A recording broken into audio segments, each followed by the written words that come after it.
Offset, and we're certainly heading off.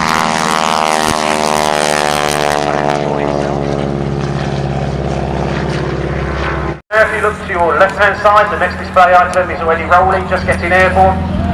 This is the T6 Texan.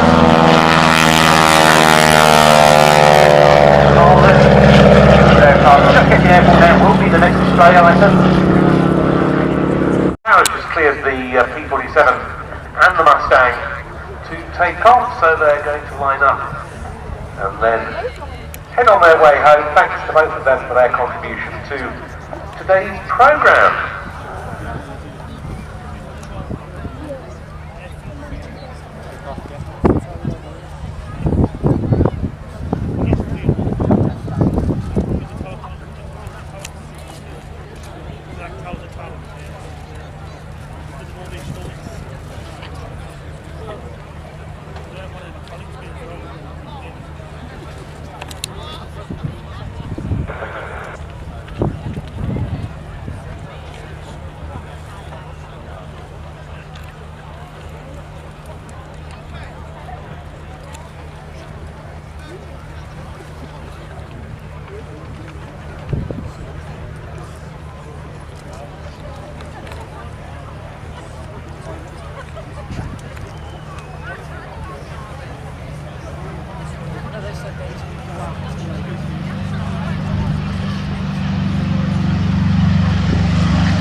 At the boundary, 3-4 en route and port compasses, you will go. We'll call you when we're 2 miles to the east.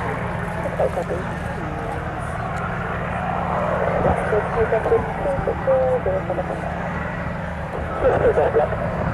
Years ago, they haven't got hurt yet. He had them in right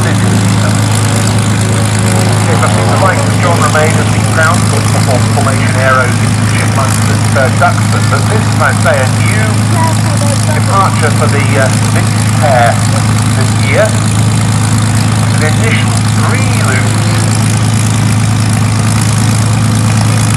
to go this year to the Oxford Air Squadron and Winston.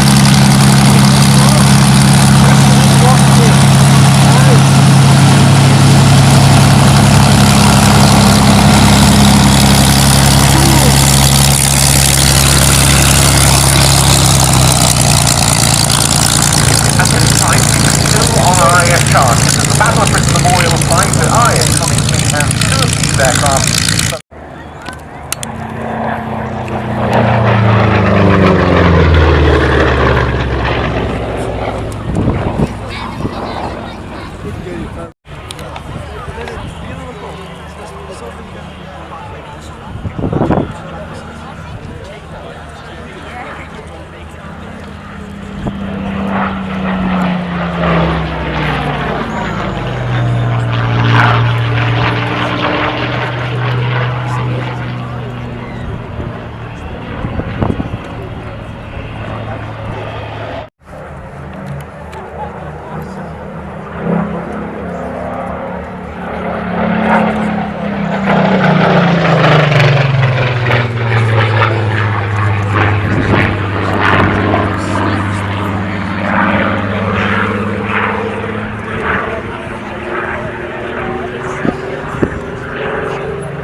Also spending the whole year in celebration of the 85th anniversary of the Battle of Britain.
Countryside.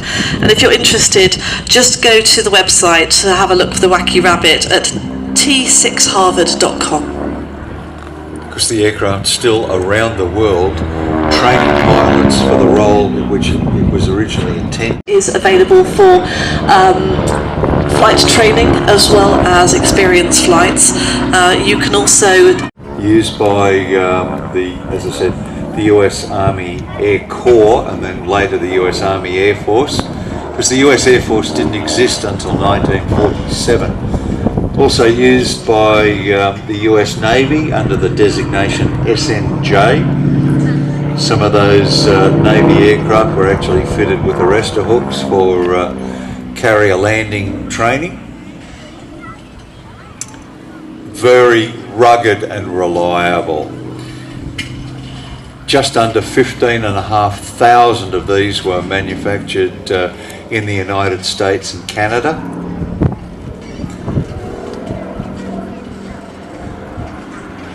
And originally designated the BC-1 and then BC-2, more advanced version. BC for Basic Combat. All these designations changed over time. Generally known as the T6. So today, 2010, and based out of Stansted, and then enjoyed really loving vintage aircraft. So started flying vintage aircraft in 2007, but also still instructs part-time at Finland at the very school that he learned to fly at. He's got over 500 hours on tailwheel type alone, including the Tiger Moth, Stearman. Police scheme for this aircraft. A lot of Harvards, or Harvards as they were known to the Commonwealth countries, were sent to North Africa where they were used for refresher training. Of course, there were also schools there for people to fly the Spitfire and Hurricane, operational training units. The Empire Air Training Scheme greatly benefited from these aircraft. It was a scheme produced in manufacturing facilities and training airfields, would be under the potential of Luftwaffe bombing. So the Empire Air Training Scheme was introduced, whereby Britain went to what are now known as the Commonwealth countries to undertake flying training to steer pilots back into the RAF.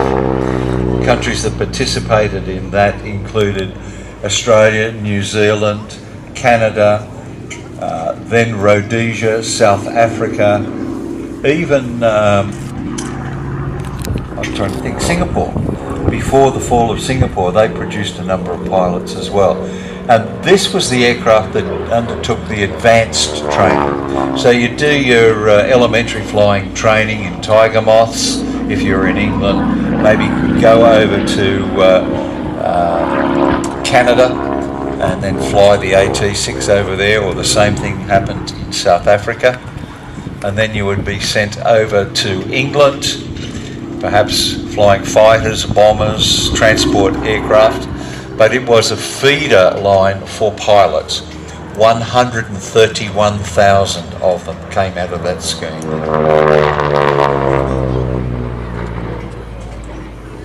That's a wonderful sound from that engine.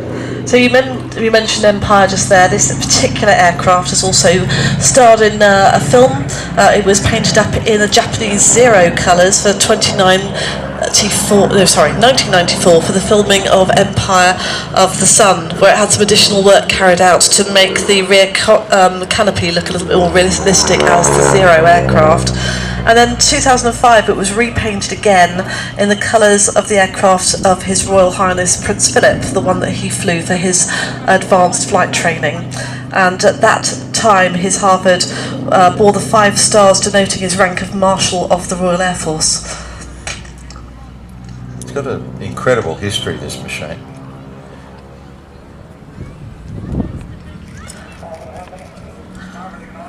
So if you're interested in taking a Offset and we're certainly heading off.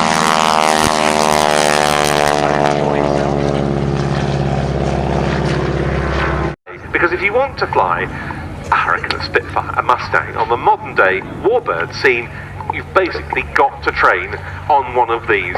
And people have joked that, for example, in relation to the Hurricane that we saw earlier in the programme, that once you've done 50 hours in a Hurricane, you're ready to fly a Harvard. That's the challenge this aircraft represented.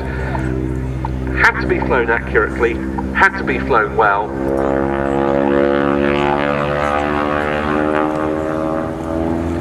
Because of course at the time there were no dual control producing Spitfires or Hurricanes. They came after the war.